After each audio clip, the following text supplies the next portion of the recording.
So dito tayo sa Aurora Boulevard.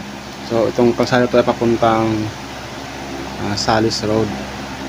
Pakanan ay airport. So dito marami nabibiktima dito sa pakanan ito. So kung titingnan nyo, walang bantay. Parang walang bantay, walang mga MMDA. So actually nandun sila sa bandang kanan nakatago.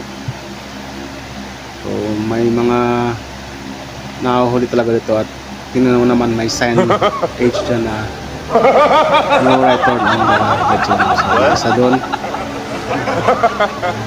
lumanan, kaya niya walang bantay, nagot ka sa pagkanan mo doon, swerte ka kung walang bantay.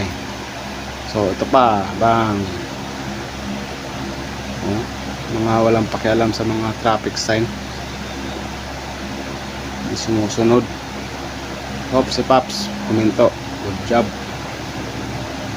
So tingnan natin yung mga dumiretso, makikita natin. So pag nag green light pwede tayong kumanan. So makikita natin kung may bantay ba o wala. Pag meron, kamot sa ulo. Pag walang bantay, lucky yung araw nila ngayon, ligtas sila. So kadalasan talaga nagtatago yung mga yan dun sa kan. So ito na.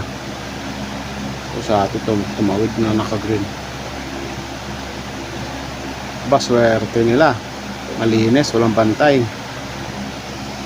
Anit yan. Naswertihan pa ang mga kamote.